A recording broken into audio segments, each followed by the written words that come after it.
আসসালামু আলাইকুম। আমি এখন আছি রাজধানী সুপার মার্কেটে। 2 দিন পর হচ্ছে নির্বাচন। আজকের বেচা কিনার কি পরিস্থিতি আমাদের এক দোকানদার ভাইকে জিজ্ঞেস করব। এটা হচ্ছে জুতার দোকান।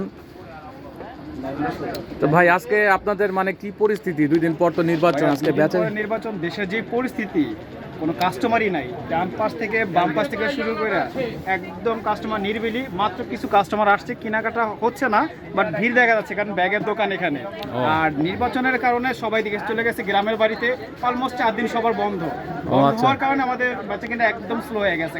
আশা থাকি নির্বাচনের পরে নির্বাচন যদি ভালো হয়, সুষ্ঠু হয়, আমরা ভালো আশা করি যে ভালো বেচা কিনা একটা হবে ইনশাআল্লাহ। ইনশাআল্লাহ। এই সাইডে আরেকটা দোকান আছে। তা তোমাদের বেচা কিনার কি অবস্থা? মানে আজকে একটু কম বেচা কিনা। ইনশাআল্লাহ নির্বাচনের পরে আবার আগের পর্যায়ে চলে আসবে। হ্যাঁ, আচ্ছা আচ্ছা। আজকের আপডেট এই পর্যন্তই। আবার ইনশাআল্লাহ নির্বাচনের পরে একটা আপডেট পাবেন আপনারা। যারা সম্মানিত কাস্টমার আছেন, ইনশাআল্লাহ আমাদের রাজধানী সুপার মার্কেট 2 দিন বন্ধ থাকবে, 11 তারিখ, 12 তারিখ। 13 তারিখ থেকে ইনশাআল্লাহ মার্কেট আবার আগের মতো সচল হয়ে যাবে। আজকের আপডেট এই পর্যন্তই। সবাই ভালো থাকবেন, সুস্থ থাকবেন। আসসালামু আলাইকুম।